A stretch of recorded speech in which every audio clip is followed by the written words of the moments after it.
So what is the sexy part of what you want to talk about? I want to talk about why we are all losing our minds, why we have no ability to remember anything or concentrate on anything, and what it is that's happening to our society right now that feels so unreal, and we're disconnected from reality. So by right now, you mean Friday, October 25th, 2024. This is Mind Body Evolution. And Dr. Josh Stout, I completely agree with you. It kind of feels like we're all losing our minds a little bit and can't focus. Yeah, and I think it's partly deliberate, and it's partly a product of how human culture works. Wait, it is deliberate. What does that mean? The loss of the ability to focus or even to know what reality is. Okay, accepting that these things are happening, deliberate means that it's been imposed? Yes. Consciously? I want That's to quite an accusation. talk about... And who are you accusing? I want to talk about a time this has happened before, and then I want to relate it to what has been going on in this country since the inception of this country. I want to talk about what a meme is, and then I want to talk about something strange, which is an anti-meme. It's the opposite of memory. It's the opposite of the ability to know things. Okay. All right. So memes are not just cats on the internet. They're also they were originally the idea of, they were sort of like genes. They were individual components of larger ideas. And so an idea was composed of memes that were sort of individual to that particular idea. Okay. So there would be very specific sets of code that would be related to these larger ideas, and sets of like code. DNA code. Oh, okay. So for example, you have the sayings of Marx might be in totality an idea, but they're made up of separate individual memes, and some of them have more power than others. We tend to remember that somehow we're supposed to give the means of production back to the workers and not have religion. Those are like his two big sort of memes that come out of it. We don't exactly know what power back to the workers means, but we know that there's something about no religion, and and sort of that's one of the ideas that carries through with this larger idea of what he was trying to do is communism, etc. Yeah. Would communism in and of itself be a meme in this? No, I think it would be an idealistic idea, which he would hate. He hates the idea of idealism. It's too big. It's too well, no, big he was a materialist. He didn't think that, he thought there was not memes. He did not think that there were throughput ideas. So there's been an argument between these worlds for a long time. So Hegel thought that history was driven by ideas moving us forward. And Marx thought that history happened, which produced ideas, and we moved forward through history happening, which always confused me and didn't make any sense. But that's why people talk about Marx turning Hegel on his head. It was just upside down Hegel, and you can see how both have some truth to them. That you see the world around you and you come up with an idea, but now you have an idea, and this leads your civilization to do certain things because of the ideas that live within it. One gives all of the onus for action on us, and the other one has us just floating down the stream. And undoubtedly, Hegel would agree that there are both of these ideas coming together. But I want to talk first about what do we mean by these sort of larger idea memes that are not just a cat on the internet, but actually the things that sort of seem to shape our lives in many ways. So political factions today don't necessarily have to have a written platform in quite as many details as they used to have, because everyone knows what the idea is. Everyone is with the program. So if you're a Republican, you hate DEI, even if you don't know what it is. You don't care about the details of things. You're part of a movement that's trying to stop wokeness. And I used to describe this as the no longer needing the smoke filled room. you don't need the smoke-filled room, exactly, because everyone is on the bus. Everyone is part of the program. They all know exactly what is going on, and Somehow everyone gets the memo. everyone gets the memo. But these, in reality, are the tides of history. These are what drive big movements, and they always have. It's not just now. It's just that we feel it very strongly now because it feels like there's something happening. It feels like there's an activity that has developed itself and become essentially the Republican Party, but it's a much bigger set of ideas than you could write into a platform of a political party. It's a movement, and it's a very dangerous thing that's happening. And so I want to talk about that. And I wanted to go back to a very early period of history where similar kinds of activities have happened.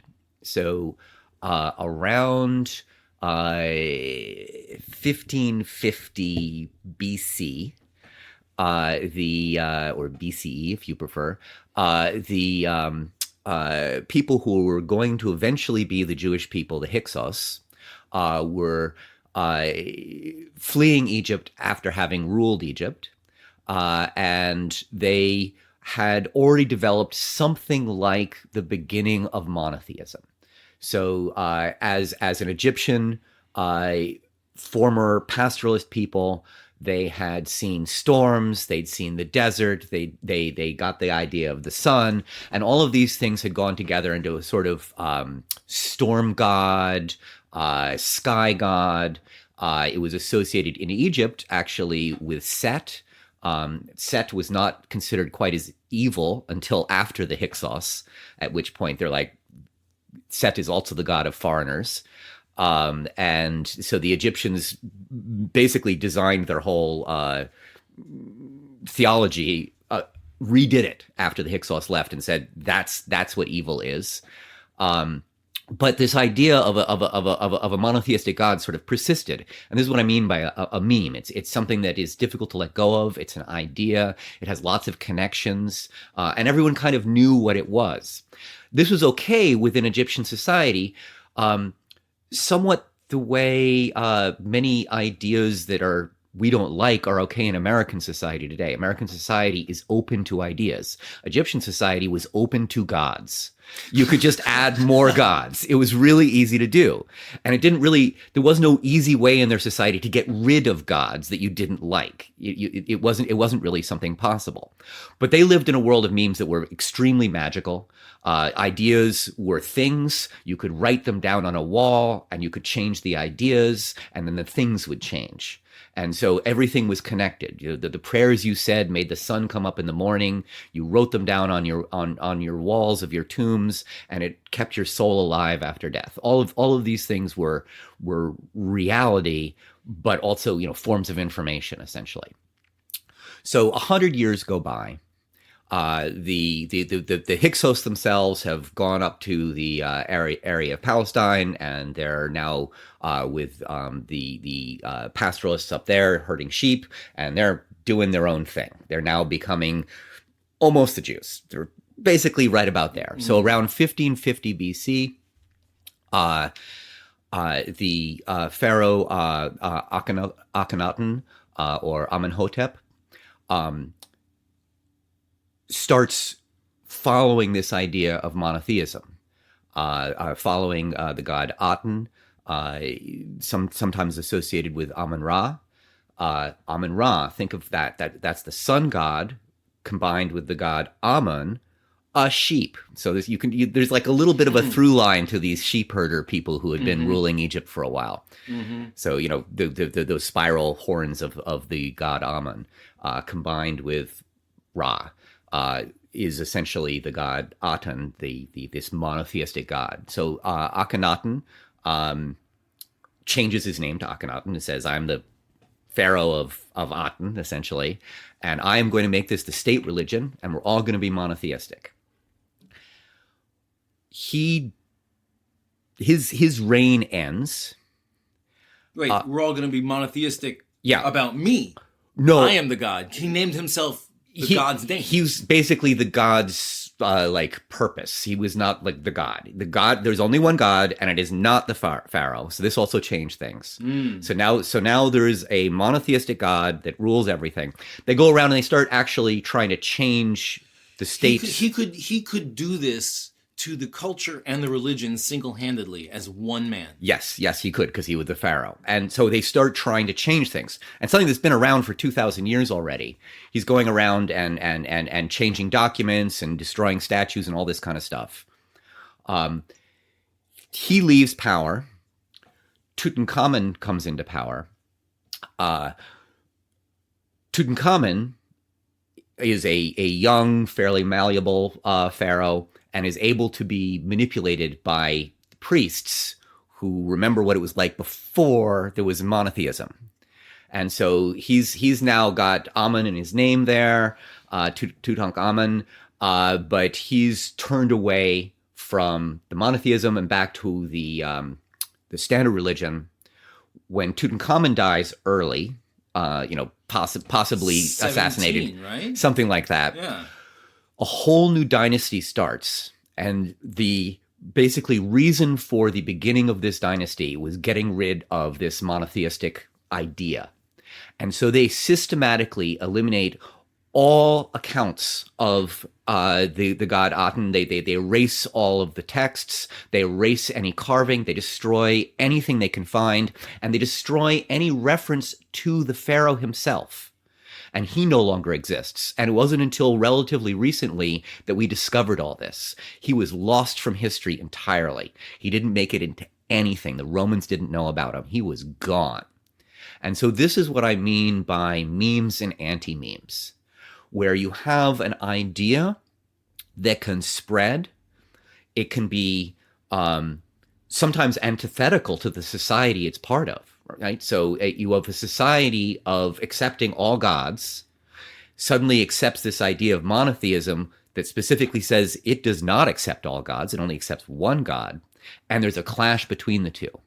And then to get rid of it, you have to get rid of the idea entirely.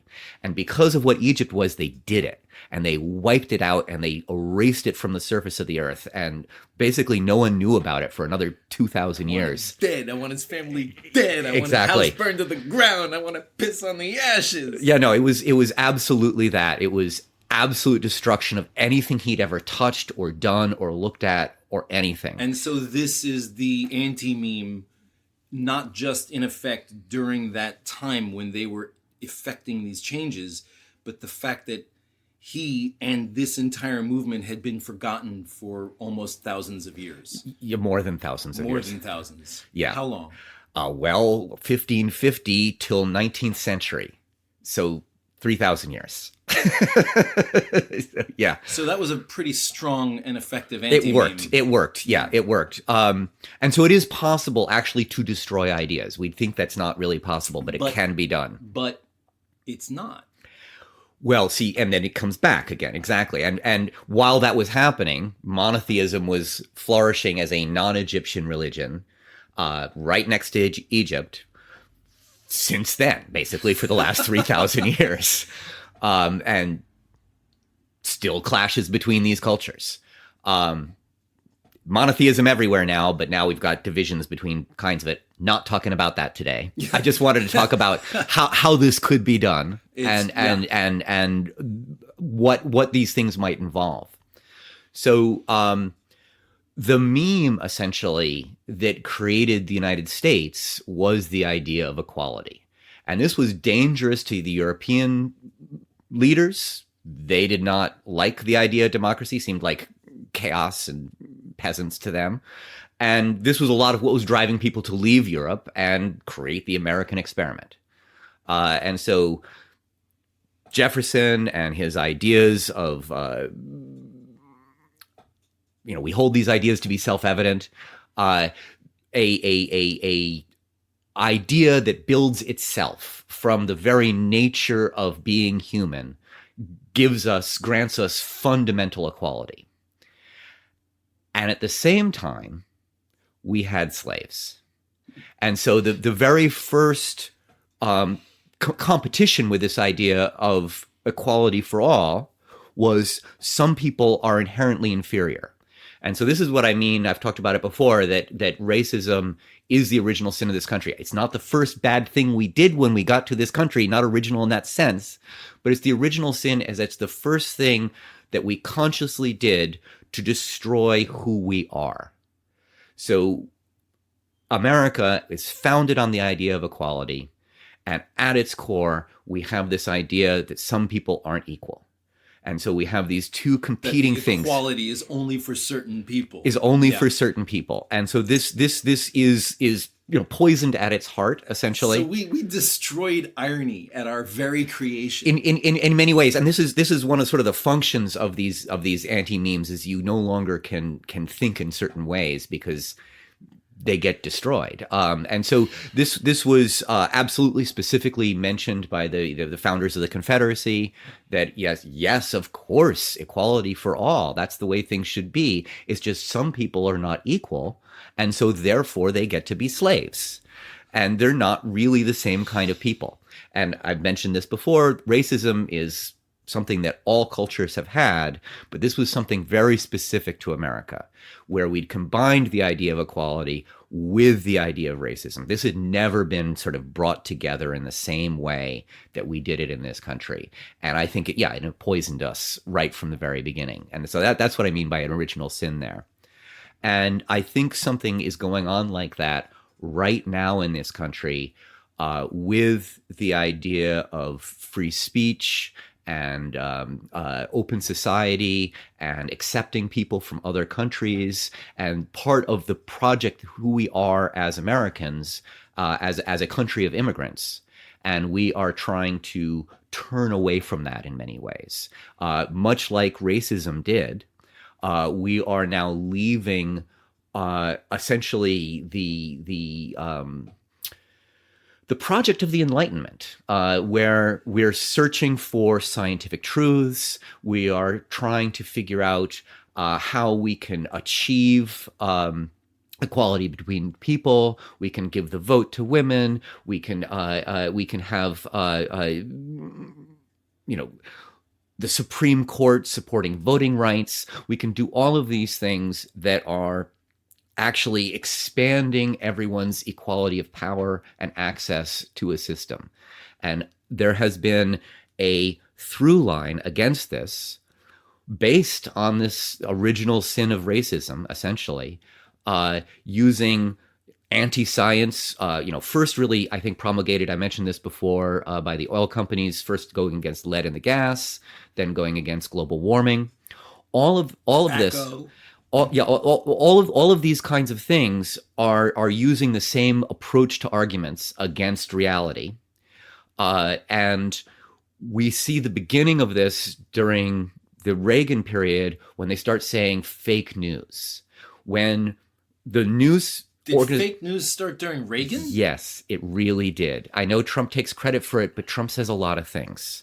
I guess the Trump era started alternative fact, but yes, okay, fake news, yes. And at the same time as this is happening, within academia, you have the movement of deconstructionism and the idea that all thoughts are forms of bias, and there is no way to actually make a statement without there being a form of bias about it. So all facts are actually opinions, and fundamentally, because there is no way to prove anything ever. So we all have our opinions. And you combine that with the baby boomer sort of, I'm okay, you're okay, well, that's your opinion. Now you've now I want to jump out a window. Exactly. So you've undermined the possibility for factual argument. At the same time, the Reagan administration removes the regulations that control news organizations. They no longer have to tell the truth. That was a requirement. And so we get fair and balanced Fox News. But what they mean by fair and balanced isn't fair and balanced between different factual events. What they mean is balanced between fact and non-fact. That now we have the non-fact to balance out those facts. We have as you say, alternative facts. That's sort of the newest version of this. But it was Newt Gingrich talking about this, and he specifically mentioned deconstruction as a way to attack language itself. Well, deconstruction was his entire program. Tear it down. But as an ideological or sort of a intellectual framework, he actually didn't like it. It was one of the things he was responding against in academia. He thought, as a historian, he should be able to say what actually happened, and the deconstructionists were saying, no, you can't say what actually happened because it's all opinion. And he's like, fine, I'm going to go into politics, and that really is all opinion. And so I'm going to change the way we speak because nothing has any meaning, and we can say whatever we want to. And he did. And so he was really the beginning of that, combined with the end of regulations on what news was. And I think that this is now the entire mechanism that we're seeing, the idea of the big lie destroying our context for reality itself. And it's this that is really driving our difficulty to find sanity in the world, because we don't know what's true anymore, because we're getting so many lies all the time. And, it's natural as a human to see someone telling this long story and figure there's probably some kernels of truth in there somewhere, and not that the entire thing is fabricated from end to end. I'm always fascinated when I hear of people driving hours to go hear him speak, when, especially now, when what's coming out is literally just a fire hose of stuff often made up on the spur of the moment. It's got to be pure entertainment, but it's politics. It's terrifying. So I was reading this book that my son, who's online quite a bit, lent to me. It's called "There Is No Anti-Memetics Division," and it's a strange book in that it is trying to talk about these monsters that live amongst us.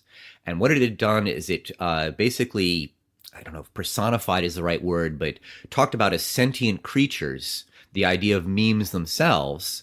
What if there are anti-memes that are essentially sentient creatures? So monsters of unreality that eat our ideas, are carnivorous or scavengers or parasitic in some way.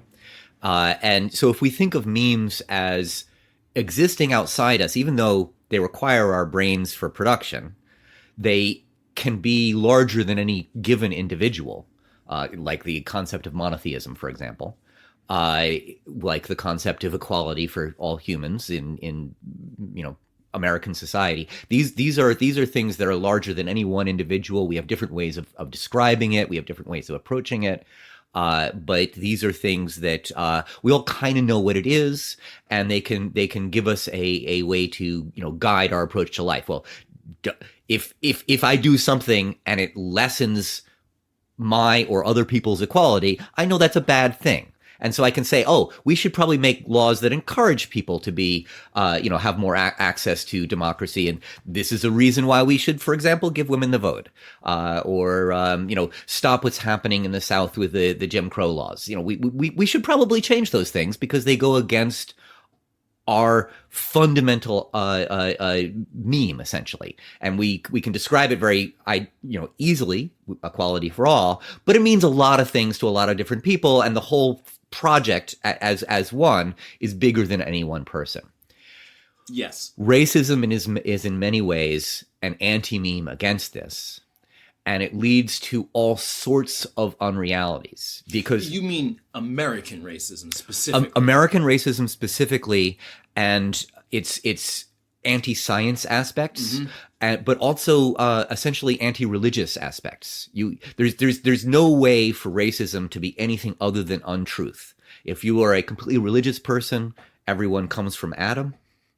There's only one beginning. There are no divisions between racisms. And if you're a completely scientific person, everyone's coming from the same evolutionary heritage. There is no division between anyone. No matter what of our fundamental truths for the origin of humans you decide to accept, racism has no part. And yet, it is absolutely deep in our society and sending its tentacles out there. And racism, as I've said before, does not exist. So this is like the definition of an anti-meme. Anti-memes can't exist in the normal way that memes do. We all understand what the idea is, and it creeps into our brains and it starts eating truth. But races don't exist. No matter how you slice it, if you go with the religious version or the scientific version, there's no such thing as a race. And so we've created this artificial destroyer of truth, essentially. And it is at the basis of everything that is happening right now. And it is what Trump hooks onto to destroy our brains, essentially. It's very, very interesting. You know, we think about how the right accuses the left of just being gullible to our own media, that we don't believe the news that tells us what's actually happening is real. And you know, they don't, and we do. And so therefore we're gullible. And we think they're gullible because they're believing the lies from Fox News. When you do surveys of people's gullibility, essentially, the right wing doesn't believe things as much as the left wing does. Republicans don't believe their own news sources. So Democrats actually have more faith in their own sources of information than Republicans have faith in their sources of information. And so they're adrift, which makes it much more easy for someone like Trump to say, "I'm the source of information. Yes. I'm going to give you what's necessary." And this is what authoritarians do. Yeah, this is the fascist agenda. Right. So you break reality. You say reality isn't reality. I'm reality. And yes, this is exactly the fascist agenda. So this is what I'm trying to talk about, of how people can deliberately attack ideas and deliberately go after essentially the unifying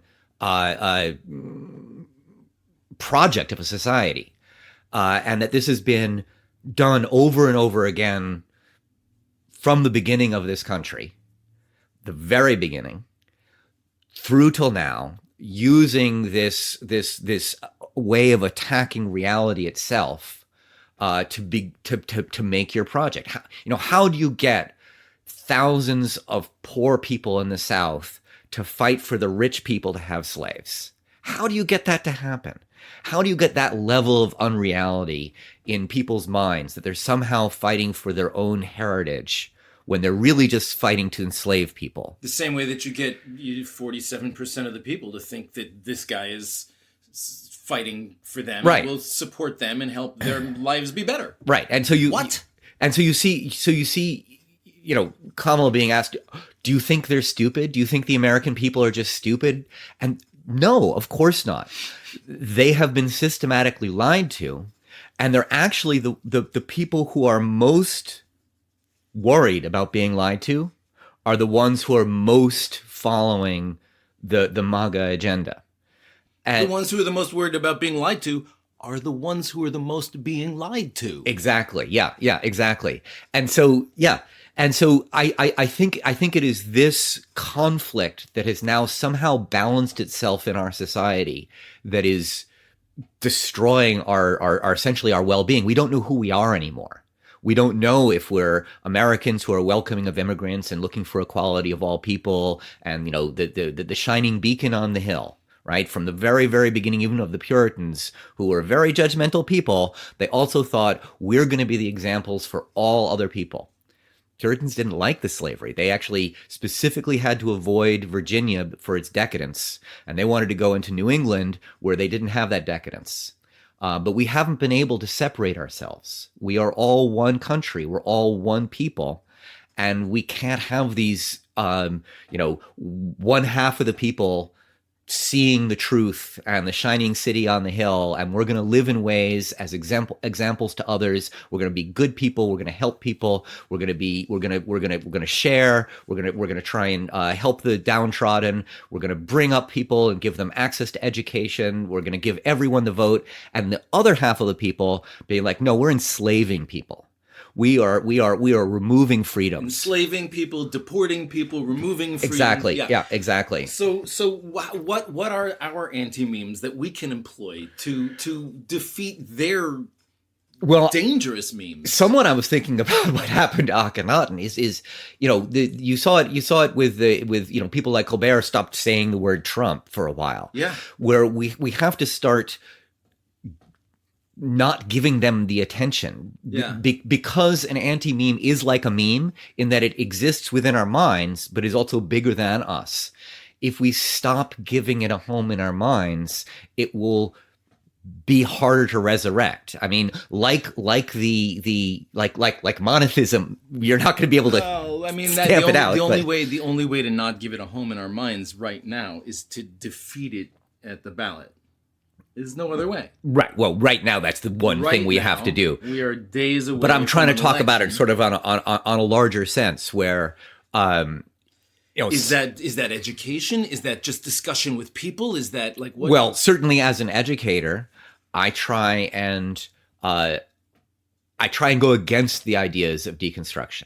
I try and say there is a truth out there that we are seeking for. We as individuals might not be able to get the whole truth all the time, but the scientific project in general, as a direct descendant of the Enlightenment projects, search for truth is, we've got ways to approximate this. We can look at statistics. We can look at facts. We can look at a mathematical model and see, and then relate it to reality and see if they overlap. And so, these are the things we say. And this confuses us when people don't believe us. So we show very clearly that global warming is happening. We predict how it will happen. We show that it is happening. And then you take measurements to verify that it's happening. And then you have people who say it isn't happening. Yes. It doesn't matter what you say. It doesn't matter how you show it, how you prove it, or what you do. Seriously bizarre to me. And it is also bizarre to me that there are any Republican scientists given all of this. I do not understand it. Irony is dead. Yeah, and it does seem that it's people don't need to they don't need to think through the ideas they're holding to look at their origins and see if they're compatible with reality. They don't need to think that being anti-woke is part of a larger anti-meme that is against the very project they're part of, which is trying to find truth in reality. Except are they trying to find truth? Because if, who are these scientists who are going to come up with statistics that prove things that they need to prove? Like, they always have scientists that support their point of view. No, I'm talking about real scientists doing real science. My colleagues right now, some of them consider themselves to be Republicans and are absolutely normal people with normal views on the world. Except that they support... But they really don't like what woke ideology is doing to their university. And they think it is going against the idea of free speech and truth. And so... I am sighing deeply. Yes. Thought bubble, sigh. Yeah, no, this is absolutely something that is... destroying, information and the possibility of information in many ways. And we see it as, a twisted battle for truth where each side sees the other one as promoting untruth. And there is this mirror aspect to it, but one side fundamentally has at its root the idea of black is white, night is day, people are unequal, and America is based on inequality, and we should not have immigrants. These bizarre thoughts where, all their grandparents were immigrants. They didn't come at a time when you had papers. They came with nothing in their pocket and worked their way to where they are now. The American dream is the opposite of what the people who are doing, who are saying they are patriots. It's bizarre where we've gotten to, but it is a absolute project that is attacking our very centrality of the idea of truth. And it sure sounds like something written by Aldous Huxley, doesn't it now? it does have that feeling of like in a way yeah. that just sends shivers Right. down your spine in a physical way. It's And we think Trump is to blame for it, but Trump is more or less a monster created by it. Right from the quote unquote reality TV, which is like the least real thing out there. But he was created by so many different forces. Absolutely, racism from the very beginning of his. I mean, Roy Cohn and exactly where Roy all Cohn that came from, and then the real estate world that his father was in, and what New York was at the time, and what his origins are. I mean, they hid their German background, and all of this. Yeah, all of it, exactly. So this is the unreality project that has been going for quite some time, and it is used for, in my opinion, every form of evil that we get on a societal level. That, we can't afford healthcare for people. Healthcare would be bad for people because it would just cause them to not need jobs, and then they would all be lazy. And well, this is the Republican project that helping people is hurting people. Yeah, exactly. But it's also the thing that the Russians latched onto. They were able to troll us very easily because we were primed to accept whatever we saw that wasn't the regular news, which we'd stopped believing in. All of these things weaken our immune system essentially to bad ideas. And what's the antibiotic? Where do we go with this? We have to stop believing in the concept of race. I'm sorry. This does not mean that different people won't exist anymore, that there won't be a diverse community of peoples in the United States. We are all different peoples. We all have different backgrounds.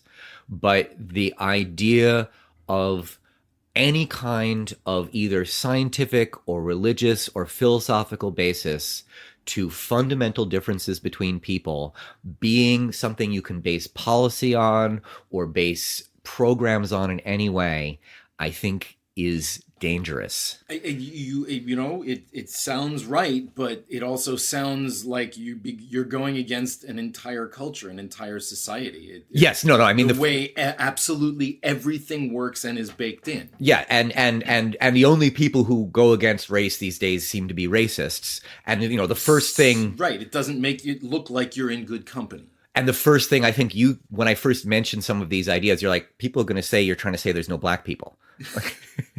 That's not what I'm saying, okay? I want to be very, very clear. You can identify problems based on populations. That's completely normal. This is all different kinds of demographics. This is what science does. If you want to look at high blood pressure in different populations, you look at different populations and look at blood pressure. That's a normal thing to do. Even in science, we'll often use race as a stand-in for populations. So someone will write a paper looking at high blood pressure in black people. I think that's a problem. You need to describe your populations. You need to be very specific. Is Obama the same population as someone who's a direct descendant of slaves? I don't know if they're exactly the same population. Those would be things you'd need to think about. If he's from Kenya, that's East African. Most of the slaves came from West Africa. Those are two genetically distinct groups. Within genetics itself, there are really very few distinctions between people. So to talk about any kind of populations, it's actually more useful to talk about cultural heritage. So we often confuse things like Jewishness being a race, because we think that culture is race. And that's also clearly a confused concept. Not saying Jewish people do not exist, clearly, right? There are long-standing, strong cultural groups that can be identified, but they are not races. And they have nothing to do with race. And if you see a group being discriminated against in some way, it is perfectly reasonable to figure out how to not discriminate against that group. However, I think any concept that involves the use of race is falling right into these ideas of racism. I think race is racist. And I don't know what to do about this because and fundamentally it is an anti-meme that is destroying what we seek. And you can really tell that it works that way because the people who really say we have to get rid of race are the people who are against wokeness, are the racists. And so it's dangerous to even say this anti-meme doesn't exist is to be eaten by the anti-meme. You know, this monster gets us every time we think about it, every time we touch it. It's going to stick to us and it won't let us go. It just brings me back to, you know, the part of the problem with this kind of is that we allow people to speak like this openly. Like these are going to be things that are going to exist in people, but we just need to not allow it to be out in the open, and eventually it will be suppressed or repressed or diminished. It's not going to disappear, but we can't let it run as much as it's running right now. It's strange because the American ideal and the Enlightenment ideal and ideals of Christian brotherhood and such that were coming out in the 18th century all had a lot in common. And so, you know, the people who are, you know, Christian nationalists are trying to tap into that. They're the most freaky people you could possibly meet. They're trying to destroy our country.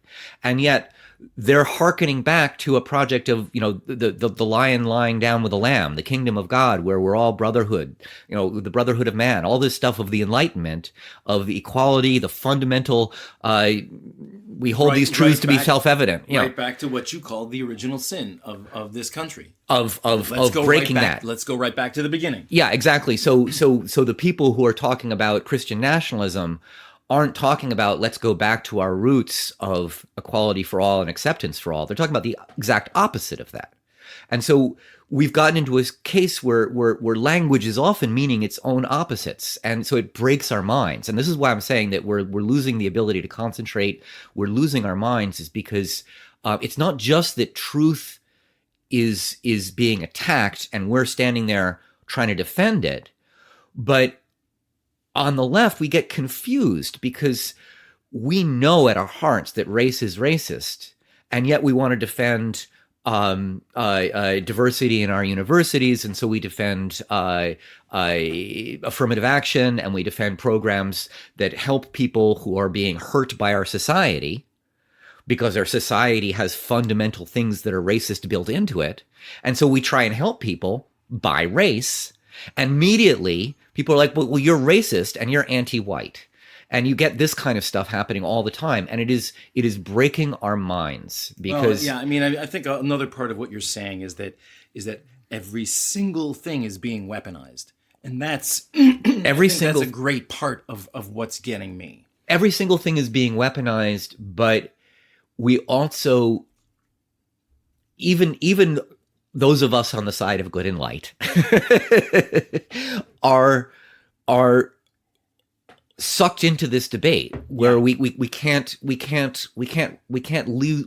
the framework. We can't lose the framing of how are we, okay, so if one side is against helping people and we're for helping people, but we decide that race exists and we help beat people based on race, we're falling back into the trap again. I mean, you know, it's fascinating.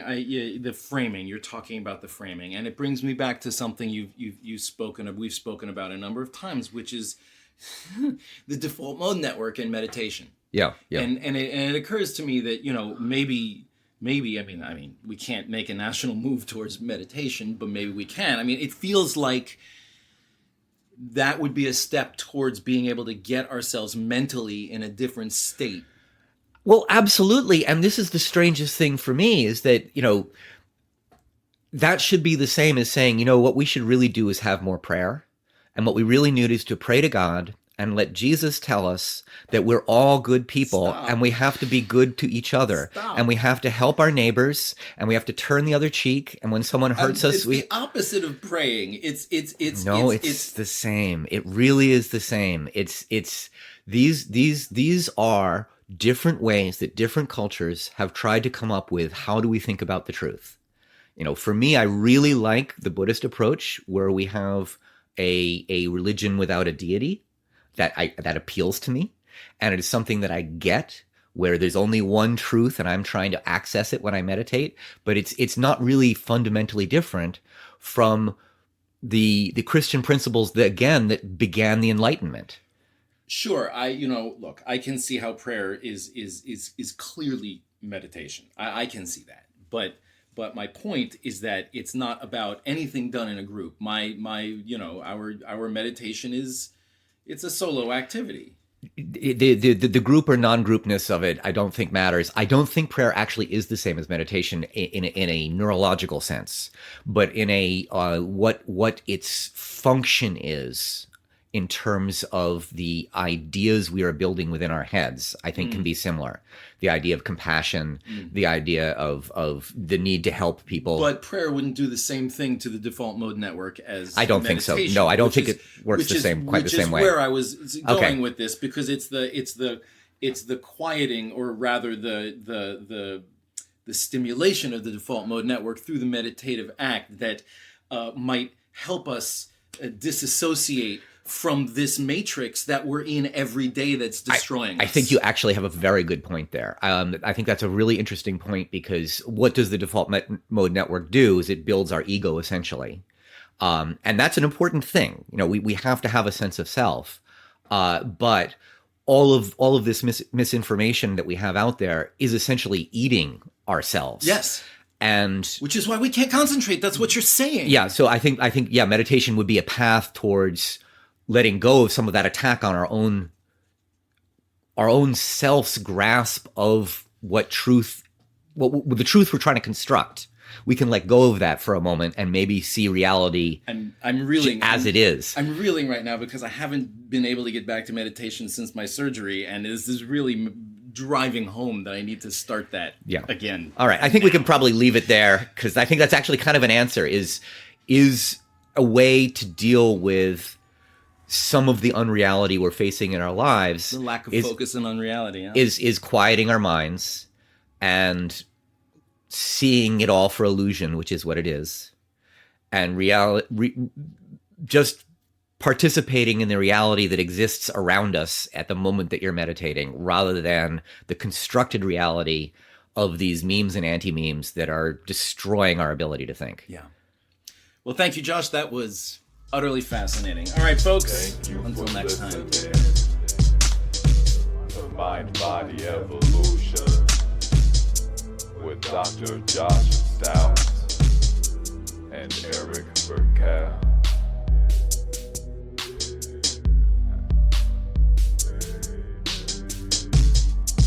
Go to mindbodyevolution.info